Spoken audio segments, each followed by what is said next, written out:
किताबों की अपनी दुनिया है। आप जब किसी किताब को पढ़ते हैं तो एक नई दुनिया में विचरते हैं और किताब पढ़ते हुए आपके भीतर होगा नया विचार आपकी दुनिया को विस्तार दे देता है। ये कहना था कवि व लेखक रासबिहारी गौड़ का। Rasbihari Gaur the literary society of India के तत्वाधान में आयोजित पुस्तक पर्व में डॉक्टर शमा खान के साथ संवाद में अपनी नई किताब महाभारत अनवरत पर बोलते हुए किताबों के पठन पाठन के महत्व बता रहे थे। रासबिहारी गौड़ ने बताया कि भारतीय लोक में रचे बसे रामायण और महाभारत दोनों महाकाव्य इसलिए विशिष्ट हैं क्योंकि इनमें पुनः सृजन के असंख्य बीज छिपे हैं। यही वजह है कि दोनों एपिक के एक एक पात्र हर भाषा एवं प्रदेश में अनेक लेखकों ने नए सिरे से सृजन किया है। एक प्रश्न के उत्तर में रासबिहारी गौड़ ने हास्य और गंभीर कविताओं की तुलना करते हुए कहा कि बाहर से भीतर और भीतर से बाहर की सतत यात्रा करते हैं। ये सब उस यात्रा के पड़ाव भर हैं। उन्होंने ये भी कहा कि उसी होठ को हंसने का अधिकार है जिसकी आंख में पानी का सोता बहता हो।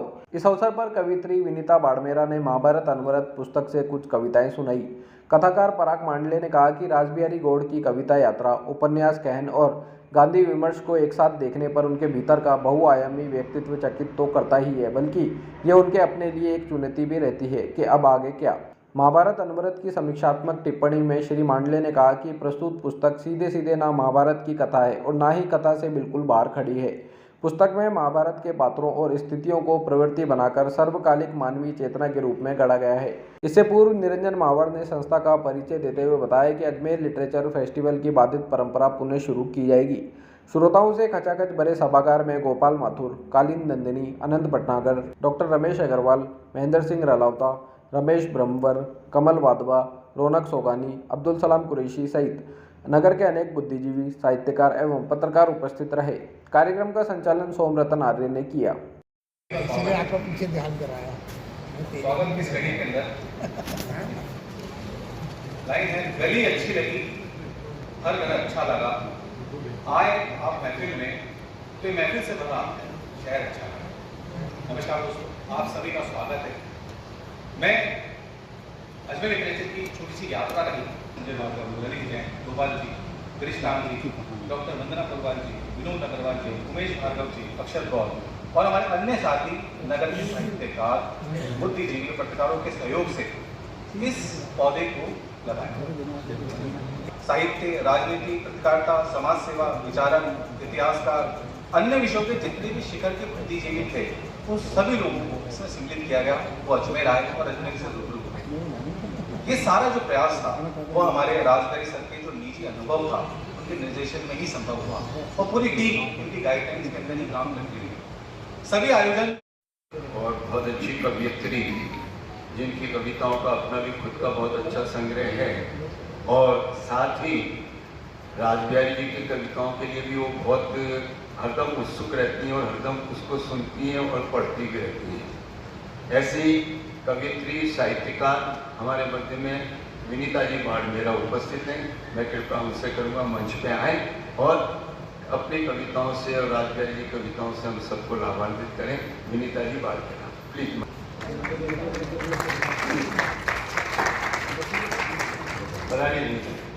रासबिहारी जी की पुस्तक महाभारत अनवरत समय इसे सर्वप्रथम संस्कृत भाषा में वेद व्यासी द्वारा लिखा गया था। वेद व्यासी द्वारा लिखे जाने के पश्चात ही इसके पात्रों को लेकर समय समय पर कई उपन्यास लिखे गए और आज इसी क्रम में हमारे अजमेर के साहित्यकार रासबिहारी जी भी शामिल हो गए। इस किताब की कविता में है। इसी तरह महाभारत में सर गौड़ ने कथा को पद्य रूप में लिखा है। स्त्री इच्छा के विरुद्ध कोई भी विजय अंततोगत्वा एक हार ही होती है और आखिर महाभारत के युग में रामों को हार ही तो प्रेम में पड़ा पुरुष नहीं जानता, प्रेम में पड़ी स्त्री कुछ भी आगा नहीं स्वीकारती, ना पुरुष, ना प्रेम, ना प्रणय। प्रेम में पड़ी स्त्री नहीं जानती, प्रेम में पड़े पुरुष से अपने आप चिपक जाते हैं, हवाओं में मंडराते देह गंध कण। प्रेम में पड़ा पुरुष, प्रेम में पड़ी स्त्री दोनों नहीं जानते, प्रेम के बाहर देह की भी एक दुनिया है। और इसी कविता के नीचे संदर्भ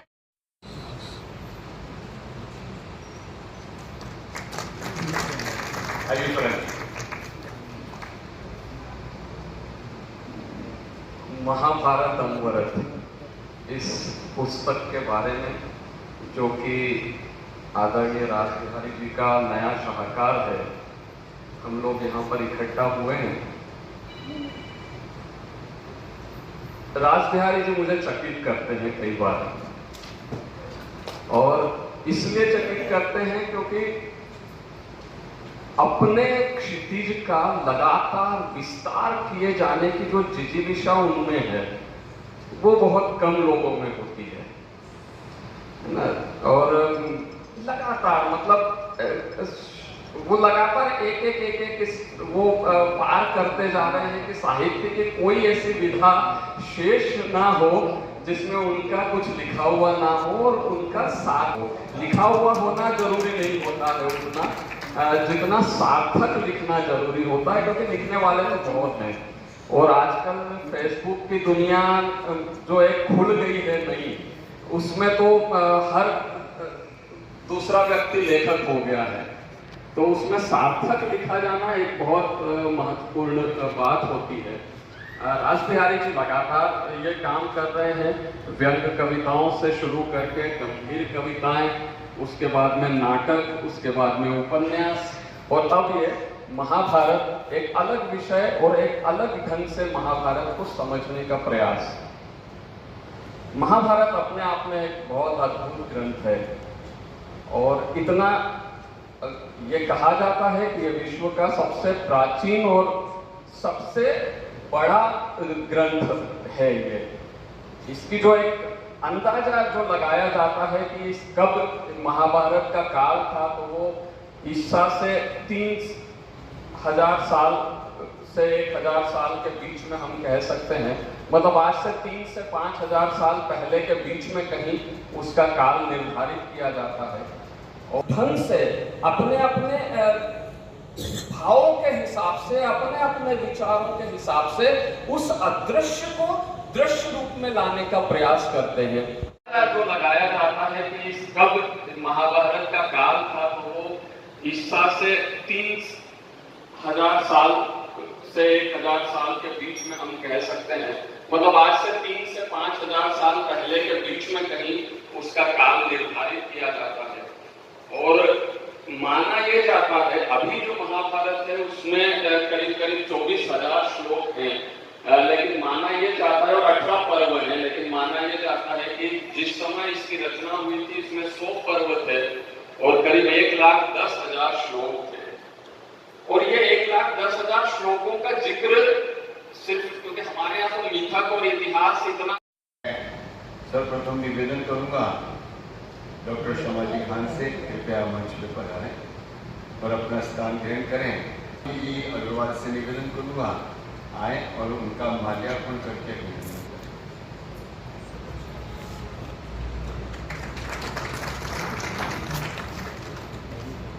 करें। और इनके साथ आना चाहिए, जिनका ये कार्यक्रम मतलब जिनके लिए जिन्होंने ये महाभारत अनवरत की मतलब लिखा है, मैं उनको बुलाने से पहले सिर्फ इतना कहना चाहूँगा कि रासबिहारी गौड़ ये वो शख्सियत है जिसने अजमेर का नाम सिर्फ भारत में ही नहीं विदेशों के अंदर भी रोशन किया है।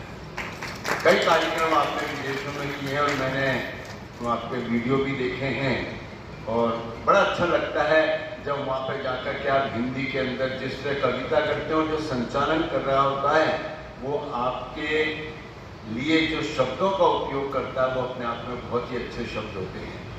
आपने अभी तक आवाज़ों के छायादार चेहरे, गांधी जिंदा है, किस दिन लिखूंगा कोई कविता, वसीयत है कविता, जस्ट हास्यम, लोकतंत्र के नाम, और आज आप सबके सामने है महाभारत अनवरत। ये सारी पुस्तकें आपके द्वारा कविता पाठ और ये सब लिखे गए हैं। ऐसी शख्सियत को मैं मंच पे आमंत्रित करना चाहूँगा। आइए कृपया रासबिहारी जी मंच पर अपना स्थान ग्रहण करिए और आपका माल्यार्पण देकर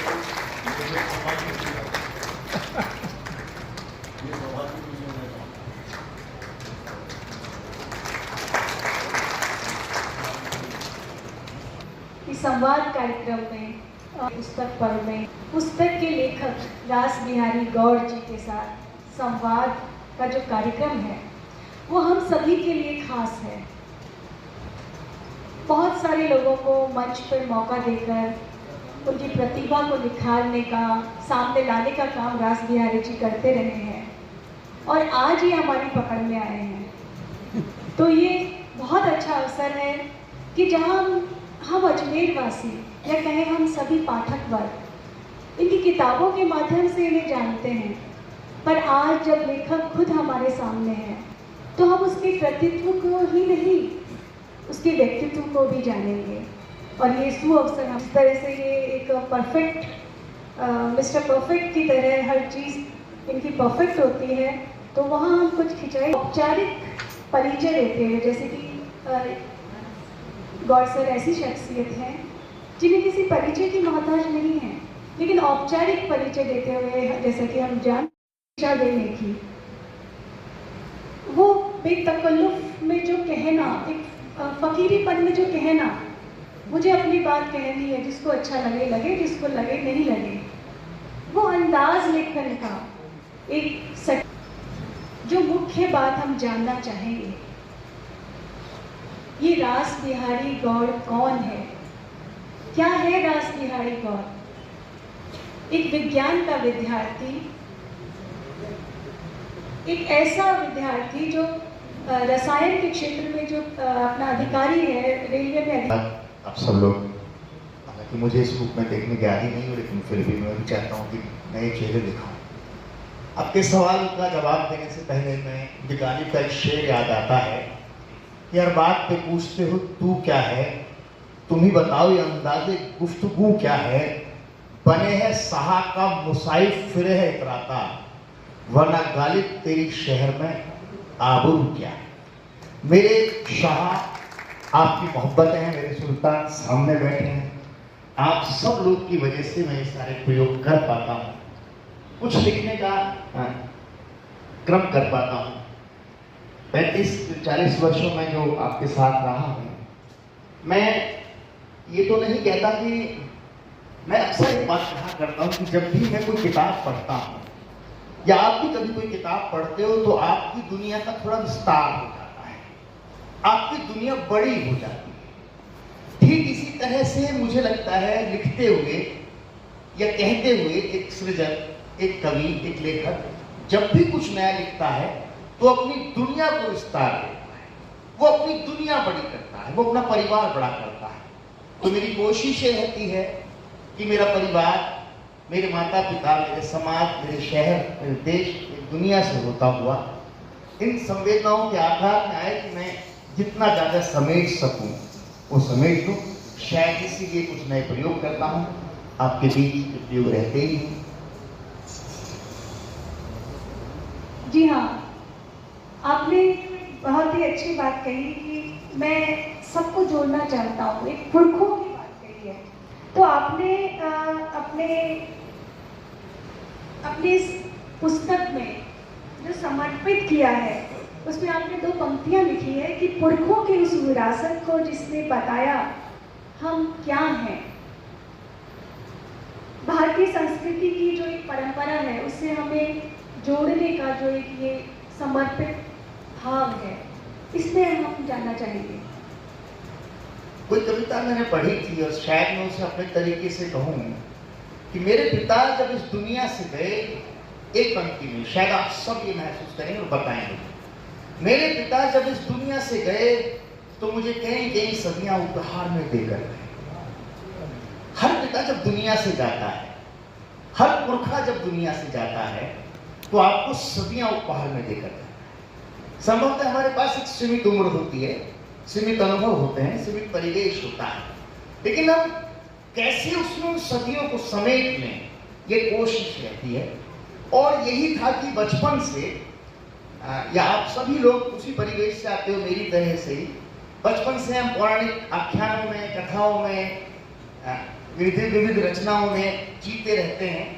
और स्तर पर जो मंचीय कविता में आपने जो स्थान पाया है, जो लोकप्रियता पाई है, अपार लोकप्रियता पाई है, उससे इतर साहित्य में जो आपने प्रवेश किया वो ये रिवर्स गेयर कैसे हुआ?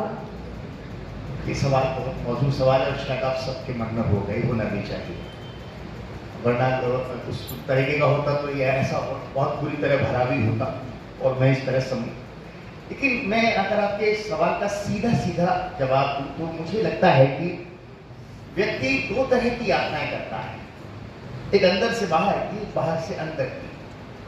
जब मैं अंदर से बाहर की यात्रा कर रहा था उसकी एक प्रक्रिया है, अगर आप जानना चाहेंगे तो बता भी दूंगा कि मैं मंचों की यात्रा में मेरे क्या अनुभव रहे। उस यात्रा से भी मुझे कोई द्वैत नजर नहीं आया। और मैं जब भीतर बाहर से अंदर की यात्रा कर रहा था, क्योंकि वहां पर अपना एक सीमित मनोरंजन का पक्ष होता है, अर्थ की पक्ष होता है, जन सामान्य का पक्ष होता है, तो वो उस तरह से मुझे संप्रेषित करना था। यहाँ पर मेरे पास थोड़ा सा व्यापक आधार था। अगर मैं किसी एक शेर से बात कहूँ कि सभी को छोड़कर, सबको छोड़कर मैंने किनारा कर लिया सबसे, बहुत कुछ छोड़कर सब किनारा कर लिया सबसे, मेरा मैं जो मुझ में मरने को था जिंदा कर लिया मैं। तो अपने मैं को जिंदा करने के लिए, अपने आप से संवाद करने के लिए, क्योंकि देखिए मुझे लगता है, मैं विनम्रता के साथ शायद बात बड़ी जुड़ाई हुई, कि हम जब आयु और अनुभव के दरवाजे पार करते चले जाते हैं तब संभवतः अपने आप को जानने की ज्यादा जरूरत होती है।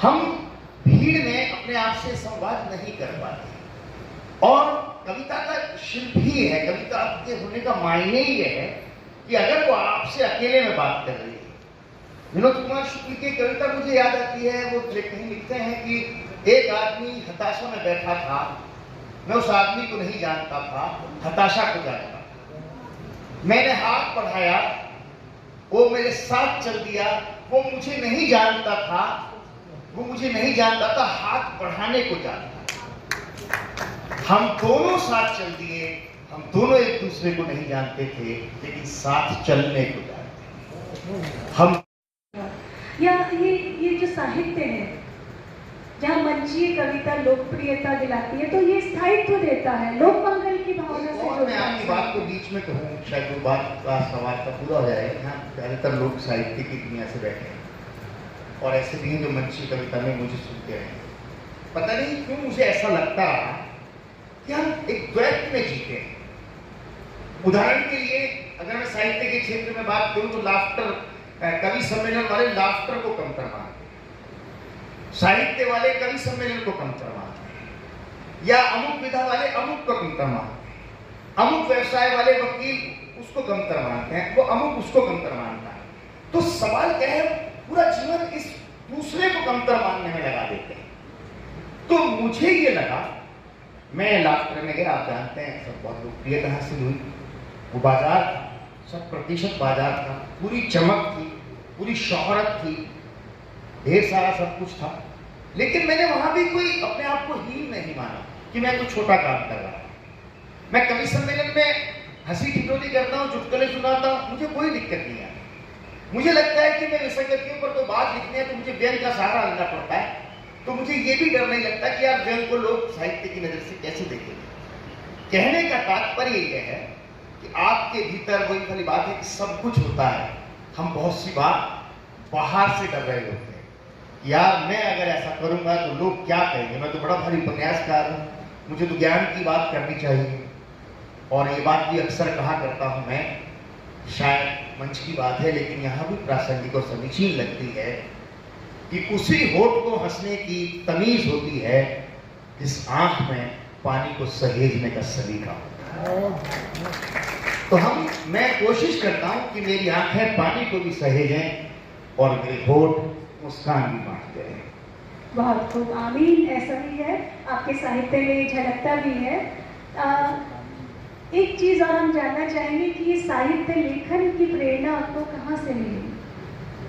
देखिए, ये लंबी यात्रा ऑस्ट्रेलिया भी हो सकता है, लेकिन ये सवाल संभवतः मेरे कुछ प्रिय मित्रों को जानकारी के लिए रहेगा। मैं स्वयं भी नहीं जानता, लेकिन हाँ ये था कि बचपन में एक आम परिवार से मैं आता हूँ। मेरे पिता से रिटायर होते हैं, मेरे पिता को कविता का कोई शौक नहीं था इस तरह का, लेकिन हाँ मूल्यों के रूप में वो बहुत धनी थे। मूल्य साहित्य से ऐसा जरूर नहीं है, मूल्य समाज से भी आ सकते हैं, मूल्य नैतिकता से, चेतना से, किसी मूल्य के रूप में वो बहुत धनी थे। तो मूल्य मैंने पारिवारिक परिवेश से पाए। उसके बाद ये लगा कि जब हम बड़े हो रहे थे, मेरी पीढ़ी के मेरी लोग जानते हैं, जब हम बड़े हो रहे थे तो हमारे आसपास के घरों में या अपने घरों में साप्ताहिक हिंदुस्तान, धर्मयुग जैसी पत्र पत्रिकाएं आती थी। देख नवज्योति अकेला एक अखबार हुआ करता था, उसे पढ़ा करते थे। तो ये मन में करता था कि यार कभी यहाँ अपना भी नाम छपे। एक छोटी सी कोमल सी भावना थी।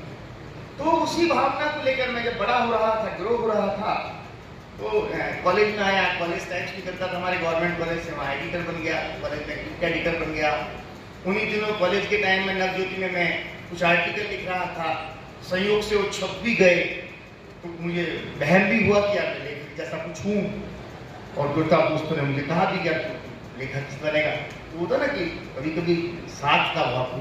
फिर मैं थोड़ा सा और हुआ तो मैंने पंजाब केसरी में एक व्यंग लिखा, पंजाब केसरी में व्यंग छप गया। उस समय पंजाब केसरी में छपना थोड़ा सा महत्वपूर्ण हुआ करता था। तो मेरे एक पड़ोसी थे, वो आए और अखबार लेके आए, अरे राजबिहारी आज तेरा नाम छपा है। तो पहला व्यंग छपा, उसके बाद व्यंग लिखने का चस्का चढ़ा, व्यंग लिखने लगे। इस बीच में नौकरी में आ गए। वहाँ पर लाइब्रेरी हुआ करती थी रेलवे की, तो उस लाइब्रेरी का लाभ उठाया, जिसमें मैंने यशपाल, विमल मित्र, शरद चंद्र, अमृतलाल नागर, खरीदी कोड़ियों के बोल, अनामदास का पूथा, राग दरबारी, गुनाहों के देवता, सरीकी उस समय की किताबें पढ़ी। हालांकि उन किताबों से भी लिखने की तमीज नहीं आई थी, लेकिन ये लगा कि यार ये किताबें लिखने वाले लोग कौन होते होंगे, ऐसे कैसे लोग हैं यार जो इतना बड़ा उपन्यास, इतनी बड़ी कथा, इतनी बड़ी बात लिख देते हैं। मतलब एक विशेष किस्म का अदृश्य सम्मोहन पैदा। मैं ये बात कहना इसलिए चाहता हूँ, ऐसे ये नहीं सोचना होता कि वो कहाँ खिलेगा, किस डाल पर खिलेगा, किस बगीचे में खिलेगा। फूल का काम सिर्फ खिलने भर थक जाए, वो उसकी गंध है कि उसे कहाँ तक ले जाएगी और किन लोगों को उस तक लाएगा। यही आप भी बहुत ज्यादा गंभीर ना हो, मतलब थोड़ा सा मुखर रहे, मुखर संवाद कर रहे हैं। यही मैं अपने लिखने में ये बात सोचता हूँ कि मैं अपना काम था लिख कर देना। अब जैसे अगर मैं, आपने मुझे कहा कि अगर मैं जब पहले कविता आई, वसीयत है कविता, क्यों लिखनी पड़ी मुझे वसीयत है कविता? मुझे लगा उसकी कविता की पंक्ति है, मुझे याद आती है, मेरी कविता वसीयत है उन पत्थरों के नाम, जिन्हें उन पत्थरों के नाम जो लड़ते हैं, एक दूसरे का सिर फोड़ते रहे, वगैरह वगैरह। तो मुझे लगता है कविता के माध्यम से मैं अपने आप को बेहतर संप्रेषित कर पा रहा हूँ। संप्रेषण हो रहा है, तो आप तक पहुंच जाएगा। उसके बाद उपन्यास इसलिए लिखा, आपसे मैं शायद वो प्रचार ना समझे, जिन्होंने पढ़ा वो जानते भी हैं, मैंने उपन्यास में कुछ भी नहीं लिखा। मैंने आप में से सबका एक चेहरा उठाया और उसमें दर्ज कर दिया। उसमें नाम कुछ भी हो, चेहरा आप लोगों का ही था। आप लोग पढ़ेंगे तो ये देखेंगे कि ये कथा आपकी अपनी कथा है। 4 पीढ़ियों के संघर्ष में मेरी पीढ़ी जी रही है। मेरे दादा आते हैं किसी गांव से बैलगाड़ी में चलकर, मेरे पिता साइकिल से कारखाने जाते हैं, ऑफिस जाते हैं, मैं कार से ऑफिस जाने लगा, मेरा बेटा अमेरिका में बस गया। 4 पीढ़ी की इतनी त्वरित यात्रा संवेदना के स्तर पर कैसे चली है, शायद ये मुझे लगा कि इतना बड़ा कैनवास मैं किसी एक कविता में नहीं कह सकता। ठीक यही बात खत्म करता हूँ। जब गांधी को मैं पढ़ रहा था, गांधी को पढ़ता रहा हूँ, संभवतः हमारे पीढ़ी की जो पहले अग्रज थे वो सभी गांधी के अनुयायी हुआ करते थे। मेरे नाना बहुत थे, पिता भी गांधी के सिद्धांत को मानते थे। फिर जब हम बड़े हुए तो गांधी के प्रति बहुत सारी अफवाहें समाज में तो फ्लोट होती हैं कि ये कर दिया, वो कर दिया, हमने भी लगाया कर दिया। फिर मैं गांधी के पास किताबों के माध्यम से गया। सबसे पहला किताब पढ़ी मैंने विश्वास का, नाम भूल रहा हूँ, पहला गिरिराज किशोर की। और गिरिराज किशोर की किताब 1000 पेज की मोटी सी किताब, साउथ अफ्रीका में गांधी क्या थे, मेरी आंखें खुल गई। उसके बाद मैंने और बहुत सारी किताबें गांधी को लेकर पढ़ी, तो मेरी आंखें, मुझे लगा कम से कम वो चराम में। तब एक भाई ऐसा भी करता है, तो उसमें मैंने कहा कि उस व्यक्ति विशेष का विवेक अपना काम कर रहा है, ना वो संशय में ना स्वार्थ में है। तो ये बड़ा उस तरह से मैंने पूरी एक और पंक्ति है कृष्ण को लिख कर रहे हैं, एक लाइन में कहा मैंने, कृष्ण को आप भगवान मानते हैं, ईश्वर मानते हैं, मैं भी मानता हूं। कृष्ण ईश्वर का वरदान लेकर जन्मे थे। कृष्ण ईश्वर का वरदान लेकर जन्मे थे। कृष्ण मां का अभिशाप लेकर मरे थे। ईश्वर के वरदान और मां के अभिशाप के बीच जीता है कृष्ण, रहता है कृष्ण, होता है कृष्ण। हम एक तरफ कभी भी नहीं हो सकते, क्योंकि महाभारत की सारी चीजें आपके सामने वो नकारात्मक सवाल भी खड़े करती है। और ये संभवतः मेरे ख्याल से मेरी भारतीय पौराणिकता ही एक अवकाश देती है, स्पेस देती है कि आप सवाल कीजिए। ये अलग बात है कि इन दिनों सवाल करना थोड़ा सा मुश्किल काम हो गया है, और मतलब इस बात पर ताली बजाते हुए लोगों को डर लग रहा है कि मैं नहीं गलती 2-3 को नहीं डर लगा। अच्छा, तो ये स्थितियां हैं कि हम, और एक लेखक के रूप में मैं एक बार पुनः कहता हूँ, कवि सम्मेलन में जब मैं जाता हूँ तो 2-2.5 घंटे का कार्यक्रम होता है, उसमें मेरी जो भी 8-9 घंटा बोलना होता है, मेरी परीक्षा हो चुकी होती है, तालियां बज गई, पैसे मिल जाए, बात। लेखक की परीक्षा कभी खत्म नहीं होती। ये किताब आप भी पढ़ेंगे, हो सकता है आपके बच्चे भी पढ़ें, और वो मुझे रिजेक्ट कर लें या वो मुझे सेलेक्ट कर लें। लेखक होने का सबसे बड़ा मानदंड है कि वो हर वक्त, हर समय एक परीक्षा में रहे, और मुझे लगता है किसी भी विद्यार्थी और शिक्षार्थी होने की ये सबसे बड़ी नियति है कि वो अपने आप को परीक्षा से गुजरते हुए देखें। बहुत बढ़िया। ऐसा समझने के साथ में हम अपनी बात कहें, जो सच है उसके साथ रहें। ये सुने आपने बहुत बड़ी बात कही है कि धर्म के पक्ष में हमें खड़ा रहना है। अब ज़्यादा प्रश्न न करते हुए एक जो प्रश्न है, किसी ने कविता की 2 पंक्तियाँ पढ़ के इस पर जानना चाहूँगी कि राजमहल में खुली आंखों के लिए कोई जगह नहीं थी, अतीत से है, और जब वर्तमान में आते हैं, राजमहलों में खुली आंखों के लिए कोई जगह नहीं होती। इस पे संभवतः और उसमें विदुर हैं, वो आगे चले जाते हैं, जब युद्ध हो जाता है विदुर समझाने की कोशिश करते हैं, क्योंकि राज दरबार है, वो धृतराष्ट्र का राज दरबार नहीं, कोई भी राज दरबार है, आज का राज दरबार भी, आज की कलेक्ट्रेट भी, आज का सचिवालय भी वही। वहां पर हमेशा कोई किसी की पंक्ति आ जाती है, मुझे नहीं की पंक्ति, लेकिन अच्छी बात है। राजा ने कहा 10 बजे है, राजा ने कहा रात है, रानी ने कहा रात है, सचिव ने कहा रात है, चपरासी ने कहा रात है, और ये सुबह दिन के 10 बजे की बात है। राज दरबारों में यह सच चलता है, राज दरबारों में आंखें बंद रहती हैं। धृतराष्ट्र का जो राज दरबार है वो दुनिया का हर राज दरबार है, वहां विदुरों के लिए बहुत ज्यादा स्पेस नहीं होता है, लेकिन विदुर जिंदा रहते हैं, कलम बनकर, कविता बनकर महाभारत अनवरतों में। क्या बात है, बहुत बढ़िया। क्या वर्तमान राजनीति के उसमें परिप्रेक्ष्य में भी कोई व्यंग्य है इसके पीछे? देखिए, वर्तमान राजनीति फिर मुझे बहुत प्रिय है गाली, हालांकि बहुत सारे लोग प्रिय हैं, मैं किताबें जिक्र करना चाहूँगा। बहुत सारी किताबें पढ़ करके मैं अपने आप को थोड़ा सा गाली का एक शेर ही आपने सुना होगा कि बाजी चाहे अखबार है दुनिया मेरे आगे, होता है शबे रोज तमाशा मेरे आगे। दुनिया मेरे लिए बच्चों का खेल है, और सुबह शाम मेरे सामने तमाशा हो।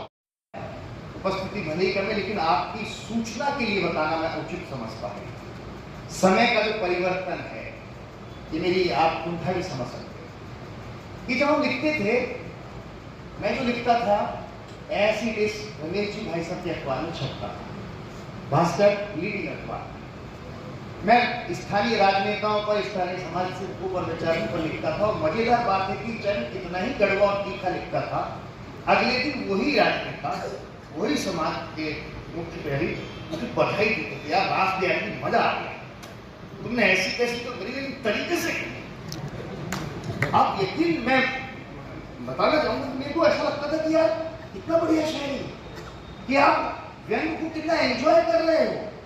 एक उन्हीं दिनों की बात है, वो हमारे स्वर्गीय ललित भाटी जी थे, उनके पति मैंने एक व्यंग लिखा, पुष्कर मेले में उनको नहीं बुलाया गया था, तो मैंने लिख दिया कि भाई वो कोई पशुओं का मेला है, और जब प्रतिनिधि को नहीं बुलाओगे तो बुरा लगेगा। तो सुबह भाटी जी का फोन आया, रासबिहारी मजा बना दिया। ये वो समाज था, ये वो समाज था। आज मैं सोशल मीडिया पर 2 लाइन लिख देता हूं तो यकीन मानना वो समाज मुझे उस तरह नहीं लेता है। तो ये जो समाज का परिवर्तन आया है, इसकी एक बड़ी वजह संभवतः ये मुझे लगता है कि साहित्य अपनी भूमिकाओं में कहीं सिमट रहा है, साहित्य को अराजकता का प्रतीक माना जा रहा है। एक वो किसी का दोहा है, समीशी राम याद तो याद आ गया कि तिनके लेकर बुलबुलें बैठी थी कमबख्त। ये लिखने पढ़ने वाले अनंत हैं, पराग हैं, विनीता हैं, हम जैसे छोटे मोटे 2-4 लोग हैं, हम बुलबुलें हैं, हमारे पास कुछ भी नहीं, हम कोई सामाजिक क्रांति नहीं कर सकते, हम कोई बदलाव नहीं कर सकते, लेकिन हम कर क्या सकते हैं? तिनके लेकर बुलबुलें बैठी थी कमबख्त, वरना कब के गिर गए होते कहीं दरख्त। क्या बात। ये जो संस्कृति के दरख्त हैं, जो परंपराओं के दरख्त हैं, मेरी कविता है, बस ये कविता है, उसकी 2 लाइन हैं कि आप देखो ना, ये अनंत और सब लोग करते हैं कि मोमबत्ती जलाते हैं, क्या करती है मोमबत्ती? सीने में दर्द लेकर मोमबत्ती कितनी देर जल पाती है भला? उसे भी बुझना होता है, मिटना होता है, लेकिन वो ये बताती है कि एक धागा है जो जलना जानता है, एक धागा है जो मोम से लड़ना जानता है, एक धागा है जो पत्थर को मोम की सीख देना जानता है। इसलिए कविताएं बहुत जरूरी हैं और आप लोग इस किताब को पढ़ें, मुझे अच्छा लगेगा, बुराई तो वो भी करें। अरे वाह बेटा, वाह वाह वाह, अरे वाह वाह वाह, अरे सर बताएंगे सर